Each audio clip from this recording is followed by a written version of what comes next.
it's still work to categorize things. And AI is really good at understanding what the issue is and then putting it into a bucket that you give it.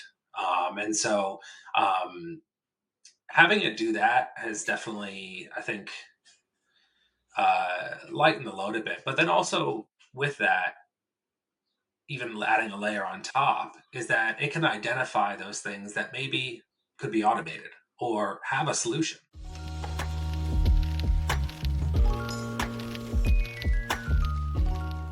Welcome to the CX Files. Today's guest is Drew Schafer. He is currently the Senior Global Manager of Support Operations at Webflow, a visual website builder. He has been at Webflow the past 4 years as the company has seen amazing growth. He has a technical IT support background at a range of companies and recently led the launch of Webflow's new Help Center. So, Drew, in the past 4 years, you've leveled up and been promoted several times while working remotely. How do you think about remote work and the challenge that can happen there around being visible inside of the company? Yeah, no, I think it's been an interesting journey, that's for sure. I think looking back on it, for me, the big thing that I've always kind of had a focus on throughout my entire career is the idea of continuous improvement. And now taking it away from yourselves, obviously, it's always good, learn more, improve your skill set, but continuous improvement for essentially the organization you're at. And for me, that's I think been kind of the key of my growth within Webflow and my growth within my career as a whole. Has been, you know, as you said, it can be maybe hard, especially remotely, to get recognized, to get noticed. But if you have that growth mindset, I think it really does make a difference. Early on, I saw opportunities and I would take them, or I found an area that needed improvement and I would propose something, sometimes even build it out, without even really getting the approval first, and then, demoing it and say, hey, this is what we could do. This is a solution. This is an option. And I think I've always kind of lived by the mentality of, yeah, ask for forgiveness and send permission. Go for it. It may not always work out, but it definitely gets you noticed, and it gets you know you working possibly in the job or the career that you really want. Yeah, definitely. I can relate to that too. I think, I would much prefer to jump in, build a mock-up, even if it's pencil and paper, whatever it takes to kind of show something, beyond just your words. And then, suddenly it's an object that people can riff off of. It's people can share their feedback on. And I think people always appreciate, all the leaders I've ever worked with have always appreciated that initiative. Um, yeah, so I think it's interesting too. You've seen some different organizations in your work experience. You've worked on some different teams, always with a bit of a technical focus, IT background. Can you tell us a story today about one really memorable experience, a customer experience either that you had or that you were helping with in your journey so far? Oh yeah, let me think here. So yeah, customer experience that's kind of like really um, stood out to me. I think it would probably be, obviously, I think here at Webflow, early on, actually. Um, the support team was pretty small at this stage, and uh, we had a customer reaching out, and they were actually reaching out specifically for a billing issue. Usually, I didn't help with billing things, but yeah, I just kind of took the took the tickets that were there, and they were essentially, I guess, yeah, just misalignments of dates of things like this. They were having a baby and all this, and uh, in the end, we got it all squared away. They somehow, yeah, missed a payment. I can't remember all the details, but it was really just the being there and helping them every step of the way. Took us a few times to go back and forth, and in the end, the person actually, basically said, "Hey, if I'm ever in Greece, come over to their where they live on some island or something." And it just kind of stood out to me of the just taking the time to hear them out, to work with them, even if it was something I wasn't overly comfortable with or knew everything about. We got through it, we figured it out, and in the end. kind of build this relationship with this person that even when they'd reach back out in the future, they always, hey, is Drew available? They kind of remembered me throughout, their experience with support. Absolutely. And I mean, I've worked in support, I've worked in success, I've done a bunch of different things, but I think sometimes you get those contacts, those tickets, where for whatever reason that person, maybe they have a need that's ongoing, like they keep contacting you multiple times, and inevitably, one conversation leads to another, and sometimes you end up learning a little bit about their life, and they live on an island in Greece or something like that, right? Um, but I think when you have those experiences to kind of build a relationship, from a pure efficiency mindset, it's maybe not the most efficient thing, air quotes efficient here, right? Um, Yeah. but we understand that not only does it feel good for the customer and for us, but there's a longer term benefit for the business there as well, right? Like if a customer has a great experience and builds a connection with you, that's going to pay dividends over time. Um, so I'd like to ask you a little bit about this kind of tension that I feel is really common between like building a human connection, going the extra mile for people, adding a personal touch, and then this drive for efficiency, which is kind of never ending, right? How do you think about that tension? Yeah, that's a really good point. I think even like tying back to this is like, the issue was solved, and it could have been solved with like zero emotion or connection. But at the end of the day, a lot of times it's not even solved any faster if you, I think, if you exclude that connection. I think there is a level, I think, depending on, I mean, you could go full in and tell people about your lives and, skip the issue completely, and you're really losing your efficiency at that point. But if you do actually look at it from the point of really understanding who they are, why they're asking the things they are, you actually can, in my opinion, be more efficient than less efficient when you actually do connect with them on this personal level and understand just who they are in that moment. There may be someone who, for them, they don't want to connect. They need the quick in and out, and trying to connect will be inefficient. It will cause delays and more problems. But then for those who you kind of get that sense where they want some sort of connection with the person. They want to know there's a real person on the other end.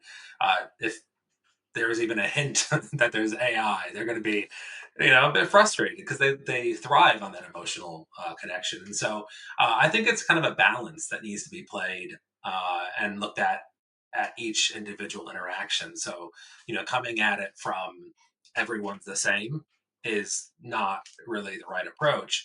Um, I heard a while back an experience or an idea of having like persona cards, kind of on your desk of like different types of personalities, really strict, squished down from, I mean, as much as you can take into someone when they write three lines of text in an email, but being able to try to put them into one of these categories essentially, and then help let that determine how essentially you interact with them.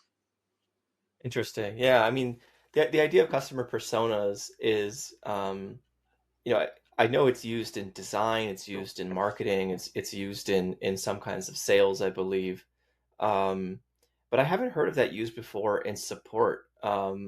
Is that something you could tell us a little bit more about? Like, have you thought about doing this? Is this something you're doing right now? Yeah, it's not something like I guess we're doing at a grand scale. It's something probably just more something that I've always kind of mentally thought about, and something I've talked to some of my team about as well. About hey, let's just an idea to try to go down, but it isn't something I think that I've completely ignored in support, especially in operations. Um, I guess a project that I've worked on here at Webflow in the past is our customer support portal. And we've kind of actually used this concept of personas when we've developed it a bit to help us to try to solve people's problems the way that they want them solved. Yeah, I think that, and that's really a good way to say it. And I've heard some similar kinds of voices echoing that same sentiment, which is like, give the customer what they want, obviously, but the way that they want it too, right? And I think you kind of touched on this before, but maybe somebody, the example I always like to give is like resetting a password, right? People want, for that, it's, yeah, give me the AI answer, give me the in and out self service, right? I'll be on my way. Everybody's happier, right? It's efficient for the business, it's efficient for the customer. I'm not looking for a chance to build a relationship over resetting my password, most likely. Yeah. um, but then sometimes you have an edge case, you have a really technical problem, you have multiple variables in play, and you really want to talk to a human and kind of you have to dig in a little bit more. um, Absolutely, I think there's a lot of things that that we learn in CX over time. Some things are a little bit more obvious, and some things are kind of surprises along the way. Could you share like a surprise, something that you learned in your personal CX journey? Hmm. Yeah, I think a lot of it, a surprise for me has been the, I guess, as like a team, about uh, the effort that maybe, as a whole team you put into supporting customers. Um, I think working probably more so in like in IT in the past. Which is a bit different than I guess maybe broader support. Tickets would come in and you'd solve it, and if you need help, you're often in an office. You just lean over to the guy next to you, and hops on, and you just kind of work through it together. And you're very rarely on the phone with a customer. In that case, you're trying to solve it, figure it out, and you work it out pretty quickly.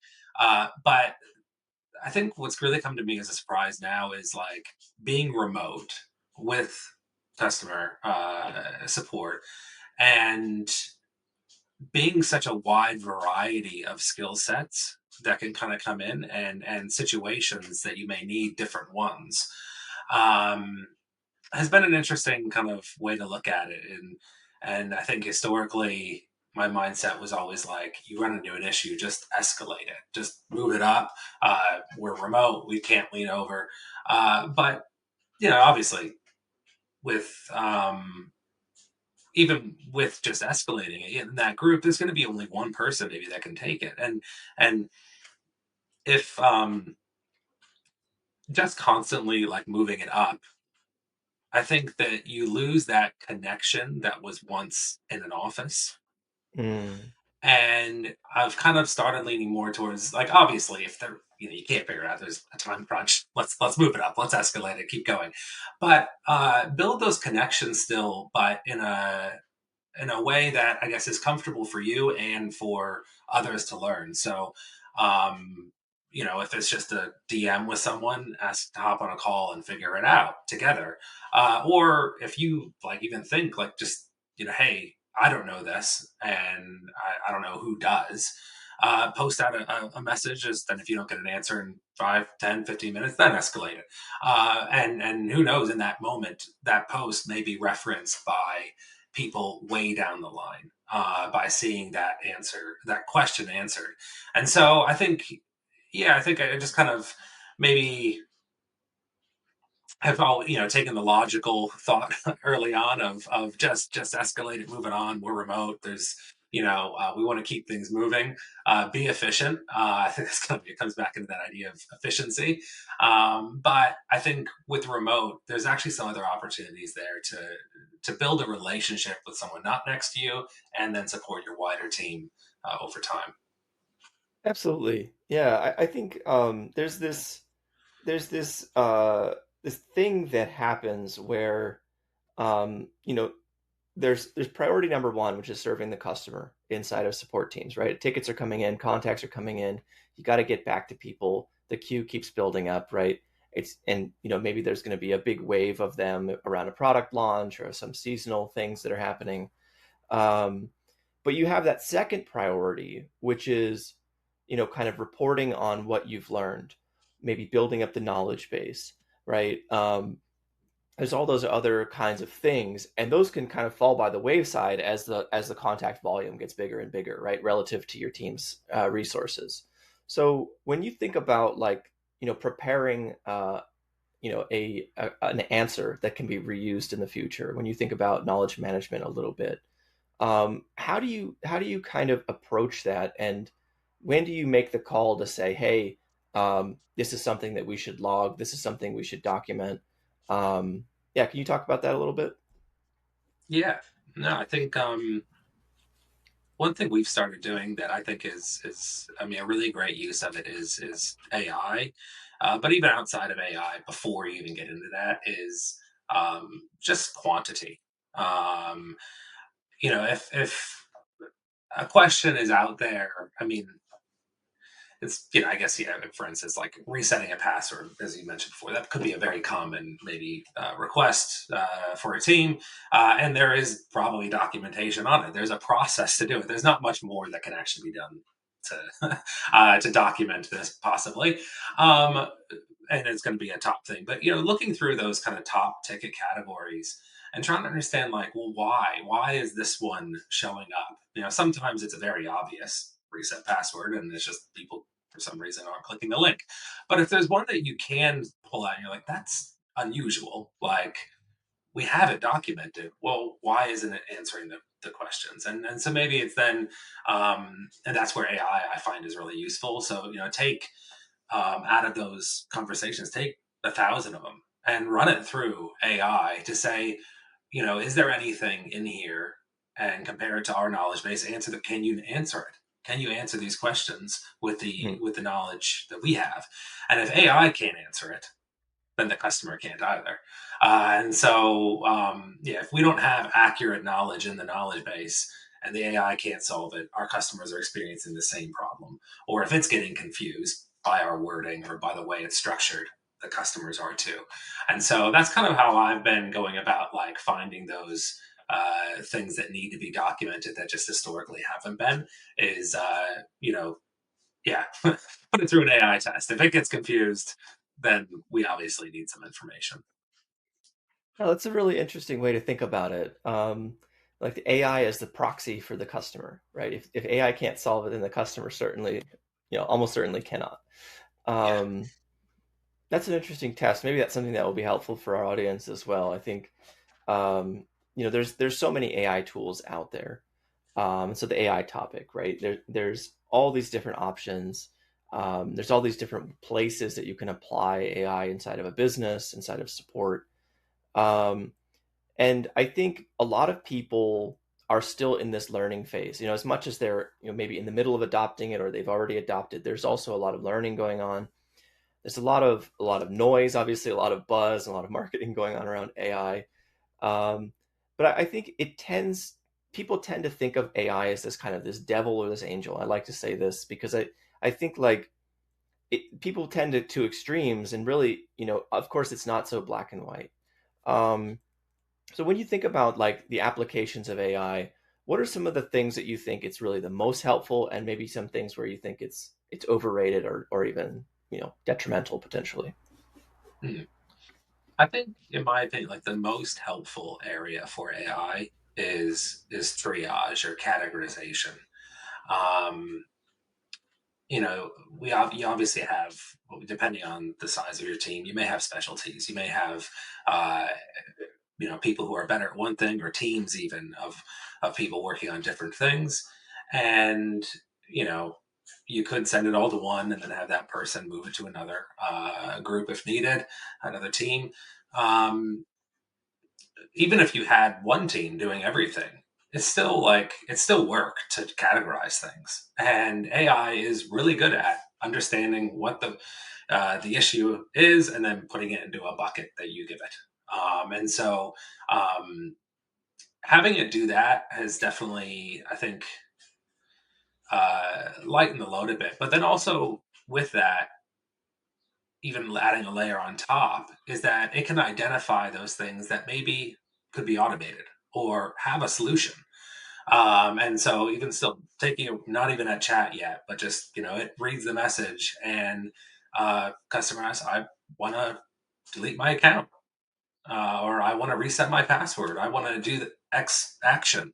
Um, the agent doesn't have to do anything. You can just give them a pre-written snippet. It could just, it's categorized it as X, send this, and the customer's problem is actually solved faster.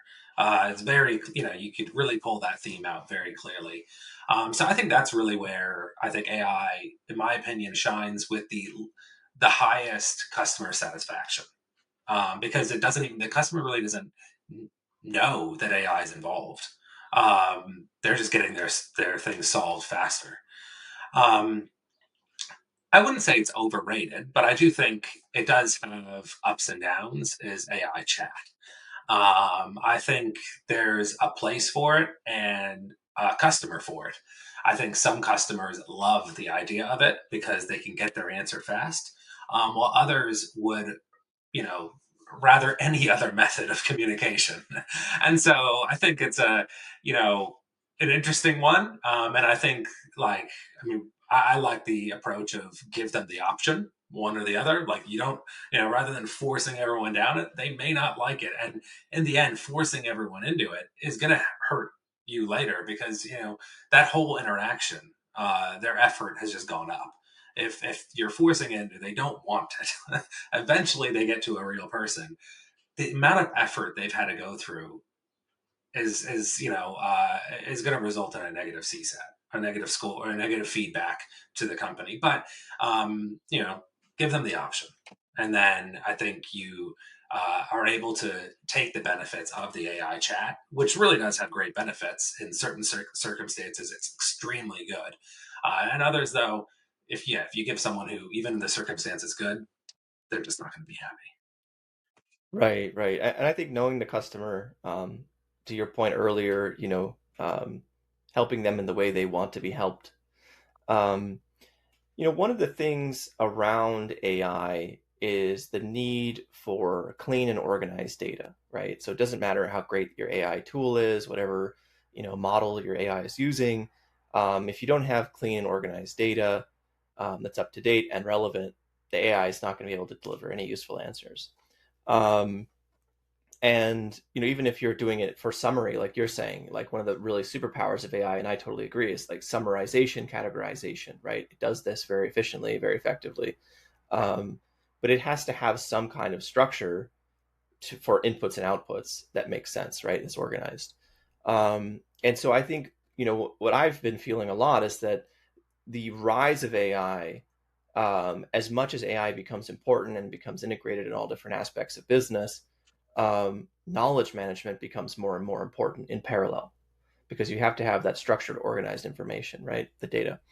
Um, and one of the things that I know that you were a part of recently is setting up the help center at Webflow. And so, can you talk a little bit about your approach to knowledge management and kind of setting up that to take advantage of AI? Yeah, no, definitely. I think you know taking on knowledge is something relatively new to me and to my team. So it's this relatively new thing that we've kind of taken on, and really relying on, I guess, for me, the decisions we made was a lot of the existing team, and running it basically through. For me, like I guess he said, it's as only as good as the AI can only be as good as the knowledge you give it, and I often would run it past basically kind of going in reverse about my other one is if the AI is confused, the customer is confused, is let's present this to a potential customer. And are they confused? Then the AI is going to be confused.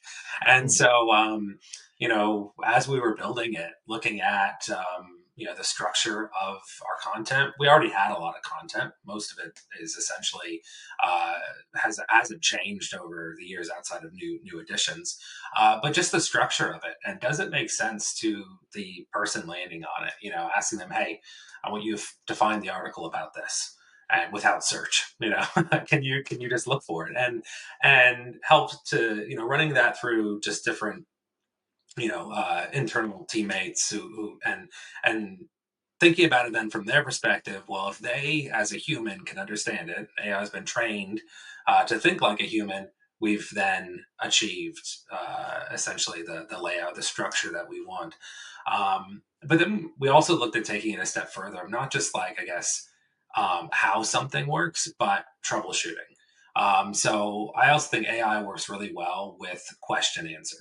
So um, it thrives off of that because it's getting fed a question from a user.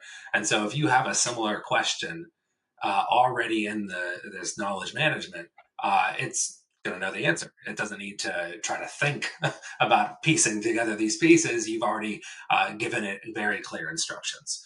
And so that was kind of the next step. We took a approach of writing what we're calling troubleshooting documents. So looking at those top kind of questions that we get, or and writing articles specifically answering that question. So yes, we have it documented. This is if you want to do this in the product, follow these steps. That's how the feature works. But customers still ask. So writing a very similar article in that question and answer format helps help basically to reduce the tickets, but then also at the same time helps train the AI. Got it.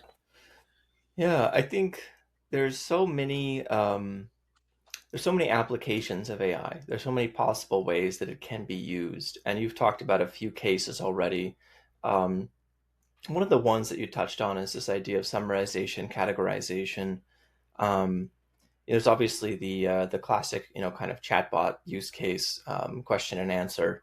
Um, but when you think about um, the analysis side of it, the summarization side of it, um, have you seen like the ability to build reports? Have you started to think about a process around reporting? And the other big keyword here that everybody loves is VOC, right? And bringing that to the front, bringing that into conversations in the business. How do you think about the role of AI in VOC? Yeah, I think it's definitely there, and I think it's an essential part of it. Um, I think with the VOC side of things, I guess the CX, the customer support team, that information is only part of the story. There is things on social media, on forums, other platforms, and so I think while I think the support team's data is valuable here and the summarization side of it. I think really pulling it all together from other locations is also, definitely essential and kind of pulling out the themes all there. Um, I think what's probably more interesting to me with the reporting, and this is something we've done a bit ad hoc at times with AI, is keywords. So a summarization based on an entire interaction is going to give you a sentence, a paragraph, um, which can be useful, and then maybe it's categorized it or grouped it into one main area, and so you'll get like 20 different maybe themes to read through. But writing kind of custom prompts on those I find quite beneficial when really honing in into that area of the product that you kind of are pulling that thread on. There's a program I ran for a while here that we called Voice of CST, so a voice of the customer support team, and it was essentially, yeah, we just found that thread because it was only our data we were really looking at, only our area, and get customers asking about, how do I, design something or, uh, and, or builds a certain feature or look style. And we get a lot of those types of questions, but then, really trying to understand, well, what part of the product in that question are they running into? We're not necessarily categorizing what specific area or component or issue is where it's being really the frustrations coming from. And so using AI to kind of keyword tag these tickets, we could then group together and see, well, hey, this is the the highest issue out of all those, you know, uh, 1,000 tickets of customers saying they are having trouble using the product in this situation, they all, 50% of them use this keyword. So that's really where we need to dive in, and then kind of taking that and doing more of a deep dive myself. So I think, uh, at this stage, it's not something I've been overly involved in. Is like actually providing, the VOC reports for, as generic data. But I like the idea of actually using it to do a deep dive into something that you think will make a great impact, and write a report specifically on that thing, from that information.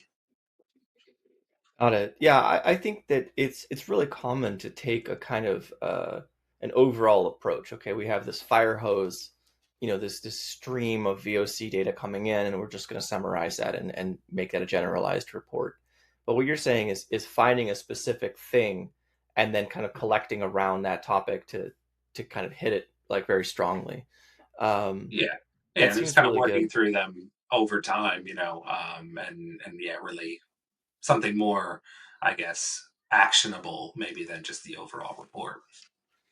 Yeah, I like that. I'm thinking of like I could imagine a conversation where you go to maybe one of the other leaders of a different department, one of the leaders of another team, and you say, "Hey, what would you like to hear the customer's voice about, right? What have you got going on that you'd like to get feedback on? We'll collect that for you, right? That kind of thing." Um, Yeah, exactly. Yeah. I want to switch gears a little bit and ask you about internationalization and serving customers around the world. So I know that you're originally from America and you're based in New Zealand now. Um, and both those countries obviously, primarily speak English. But I think there's there's people all around the world, I believe, that use Webflow. You mentioned somebody who's living in Greece. Um, that when you think about internationalization, obviously knowledge management, but also support, what are your thoughts around kind of handling that? The common cases I think that could come up, duplication of content, maybe automatic translation. Can you touch on some of these topics? Yeah, I know. It isn't, it's something I haven't personally dove too much into, but I do think there's a really good place for AI there as well, because it can do a really good job at translating, you know, concepts, rather than word for word, and really simplify that. Um, and even regionally, as we have people, around the world, working in different countries, even helping training them to use the AI specifically for the languages that they may see in that region, in that area, and to kind of fine tune it specifically for them. I think there's some cool opportunities there. And then even within the knowledge management, obviously would be wouldn't be good to probably just press the button and hope for the best that it translates everything perfect. But there are some opportunities to move quickly, essentially, to get that information in a different language, that your customers are, are using, with minimal effort compared to, I guess, yeah, either doing a manual translation or, you know yeah, just word for word one. Yeah, I think there's definitely a bit of a risk with like accuracy. Like you said, if you just push the button and say, "Hey, we're done," um, but I think there's also there's an opportunity there, and maybe if you put a disclaimer, say, "Hey, this is automatically translated, but we're doing this as a first step," just to have something to show you. I think there's there's some first steps there that could be pretty quick. Um, so I want to say there's a lot of things that have changed in CX, right, over the years, and even in the last few years, especially with the this massive wave of AI tools coming out. Um, and there's like most disciplines, like most industries, things are changing rapidly. Is there one thing that you think always stays the same, that will always be consistent in the future as well, will always be important? Hmm. Might be controversial, but I think, I think email support will always be here. Email has been around for a long time. It's part of everyone's lives. We use it every day. And I think as people also get busier, or even maybe even work more remotely or travel more or move more. Uh, I think email support is something that I believe will always be around, and I think is even in some ways I'd say making more of a comeback because um, I think there was a wave of where everything went to chat and then everything went to kind of async chat, which is essentially just email. um, and so I just kind of can foresee that maybe coming back as being something that's getting strong, like grows in popularity more so. But I think the key with the email chat or the email support is that um, it's not a black hole. And I think that's where maybe improvements will be made over time to be able to actively always see your conversation, your tickets, that it's not just in your inbox, but there is somewhere you can see it as well. And see that whole history of the conversation, maybe even do it in some sort of portal or some sort of web page, similar to some sort of async chat, but it being primarily still focused on the email side. Yeah, I think email is here to stay. I would definitely agree with you. Mhm. I like to have different options depending on what I need when I'm a customer, right? But I think if I didn't have the email option, there's definitely some times I'd be frustrated. Um, yeah, and we've been talking about AI, we've been talking about VOC. I just asked you about things that don't change. But with AI, with changing landscape of technology and self-service and all these different pieces, um, you know, it feels like there's an opportunity around the support role kind of shifting away from the like responding to a how do I reset my password email, for example, to obviously to those edge cases, to more technical needs, but also kind of raising the priority or raising the focus on the knowledge management, raising the priority of the reporting side of it, right? Kind of powering up the rest of the business with VOCs, for example. How do you think about the roles future and the shift that's coming? Hmm. Yeah, I think I think there will always be a place for the responding to to situations where they maybe are resetting a password still. I think obviously that will be possibly a decrease over time. But I do see more of a world where I guess support agents specifically are more involved with the AI and with the knowledge management and with the actual, I guess you could say, not just reactive support of a customer, but proactive. And so, kind of a few different aspects, depending on maybe the organization, depending on the skill sets that may come into play there. Yeah, maybe it is more of a shift of, um, you know, reaching out proactively when an alert goes off, rather than waiting for them to get in touch. Even if maybe there isn't a problem, reaching out, trying to be more of an activation lever. Rather than that kind of reactive support lever. So I definitely see activation and kind of being an adoption being more of a focus over time. I think there is still that place for the responding and finding those knowledge gaps, helping the AI, but kind of more, I guess, probably into the focus of, I guess, similar to like a CSM type role, um, but more, I guess, embedded within the product. An interesting idea. I think, in the world of customer success, right? Customer success manager, CSM, there's this idea of, for example, like let's say you have a big contract with a business customer and there's a renewal that's about to come up.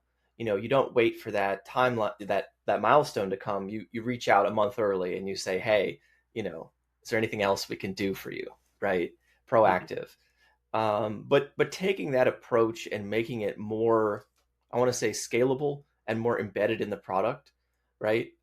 Maybe you can have like you're saying, some kind of triggers or some kind of flags that are saying, customer A has done this, they touched this screen, they clicked this button, that's our flag, right? This is a great opportunity to be proactive and say, hey, blah blah blah, can I help you with this, that, here's a recommendation for you, that kind of thing. That sounds really great. I think I could definitely imagine that coming, over the horizon if it's not here already.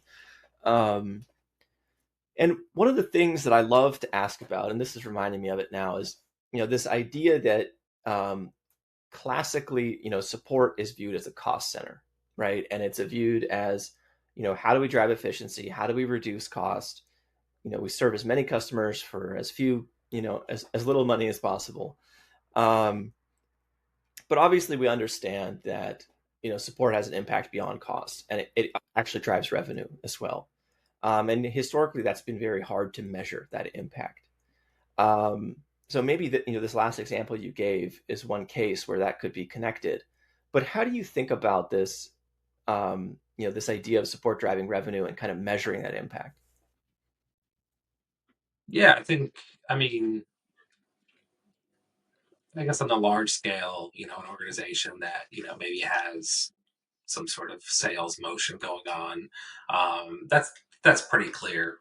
Essentially, they sign the contract. You have the value. I think with this, I guess probably you could call it like a softer approach. Would be you would still have to base things on essentially that turnaround, that monetary side of someone activating, of someone um, you know uh, signing up for something, and being and I think even not just signing up but being successful, I think, is kind of the key there. Because someone may purchase the product because you message them. Let's say you set up something, they, oh cool, okay, I need that to move forward, so you unblock them, they purchase, but after a few months they cancel because maybe it's too complex, or they didn't get the goals that they wanted. Mm-hmm. And Mm-hmm. um, there's a lot of little things that I think the support team especially is fluent and is experienced in, that can help these people to adopt the product in a way that will continue help them to continue to grow and be successful using the product. I mean, just thinking about it, maybe from a web design type tool like Webflow, or anything like that, that maybe uh, a success of someone with a website is often related to like search engine optimization. Them having a website that is found on on search engines, and it's not very difficult to kind of see who has not done a very good job at that. You run some reports internally and see who maybe needs help, and there's so much data out there. You can compile these lists, merge some queries together, and get a list of these are the customers that are essentially on the edge of really converting and being successful using our product. And if they are, it's going to continue to benefit. It's going to continue to help them grow, and possibly be a customer that later on goes through a sales motion. So I think active. I guess there's two sides of it. Is the signing up but staying signed up, and being successful will be, in my opinion, kind of the way to measure if that type of motion is working. Absolutely, yeah, and I'm reminded of what you mentioned before about customer personas as well, and I think of like connecting these two in my mind is, if you have a customer persona and you know that this person kind of fits roughly into that persona, you know that you've defined goals that that persona has, their intent, what they're trying to get done, what success looks like for them, then you can kind of connect that and say, hey, this person is about to reach their success milestone. They're about to, you know, unlock a certain level of traffic, for example, on their website through better SEO or something, right? Whatever it is for the different businesses out there. But I think having that success criteria in mind, even measurable, and then being able to cue that in and say, hey, if we give this person a little proactive message right now, we can help them reach that success criteria. Exactly. And I think there's even a place for AI in all of that too, whether AI is the one crafting the message, or even AI is helping to determine data points that you may not have. Hmm. And so, um, really being able to, I guess, look at things in a broader perspective of maybe just the data you have, but look at, you know, depending on your solution, what are the users, how what if they're typing something or saving some sort of data in your platform, what are they putting in there? Analyze that to understand who they are and what kind of person they are, assign them that persona, and then you can kind of go from there. So I think there's a lot of opportunities, still, once again, to use AI even in these cases. Awesome. Well, Drew, thank you. It's been a great call so far, a great podcast. We're here at about 45 minutes, so we've gone a little bit long.